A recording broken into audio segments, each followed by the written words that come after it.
Drvijaybhasker, Chairman, Ethics Committee, Clinical Research and Trials, Hyderabad.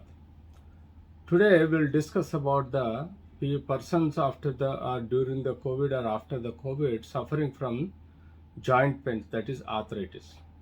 Obviously, most of the virus does affect the synovial membrane of the joint.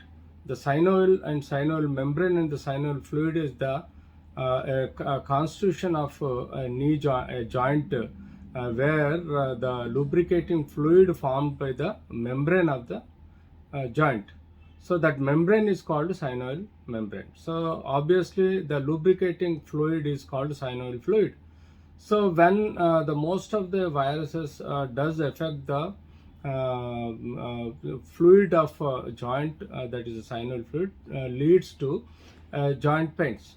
So these joint pains usually wean down as the virus goes out of your body, or it is acted by upon the immunological system or antibodies of your body. Once the antibodies are acted on the virus of the generalized system, then obviously the virus effect on the synovial fluid will come down.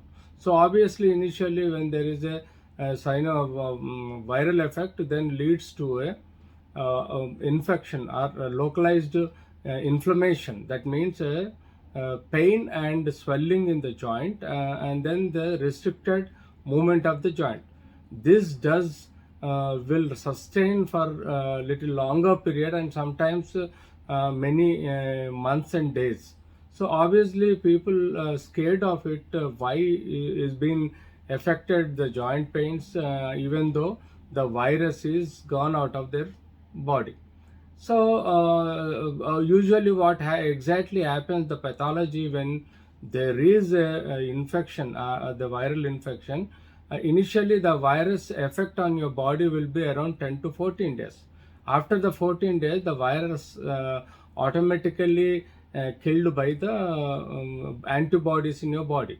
But obviously the side effects of the virus, does it means that when there will be a chronic disease process in the joint synovial fluid and synovial membrane, where it takes longer time to recover from those complications or side effects developed by the virus.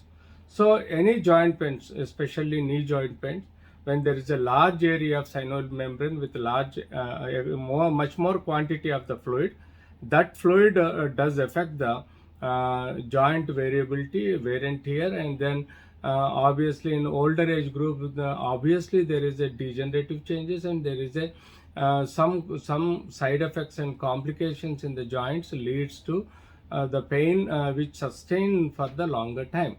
So anyway, as such, there is nothing precautions you can take for the virus, because virus, when, how, where it enters into your body, you do not know. So even if a few number of persons only get the joint effect due to the virus, not all the people who are infected with virus will not get the complications like joint pains. So this joint pain should rule out with an infective joint pains, and then immunological disorder joint pain like rheumatoid arthritis, gouty arthritis, or psoriatic arthritis, or even in old age group degenerative osteoarthritis.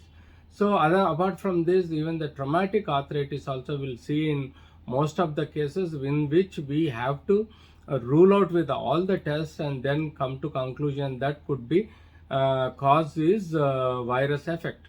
So the COVID virus enormously, it is into the worldwide pandemic spreading, and that time there are many people are suffering with fever, sore throat, pain, and with these joint pains. So obviously such problems will persist for longer time. The choice of investigation is RT-PCR to rule out the virus is existing or not, or what type of virus it is, and then treat accordingly the virus treatment. Apart from that, the basic line of treatment is the painkiller, something like a paracetamol or diclofenac sodium, with regular physiotherapy does really helps them to rule out. So basic x-rays and then basic blood picture, and then you do the basic investigations, and then once you confirm that it's in a viral effect, then treat symptomatically so that the patient will recover. ఎన్ని నిమిషాలు sir sir రండి 5 minutes. ఎన్ని నిమిషాలు 5 నిమిషాలు వచ్చింది sir. 2 minutes ఇట్లా చెప్పు, 3 minutes 4 minutes 5 ఇట్లా చెప్పు నాకు. 2 minutes అయినా సిగ్నల్ ఇవ్వాలా సార్? 2 3 4 5 2 4 minutes నువ్వు 2 సార్లు చెప్పు చాలు.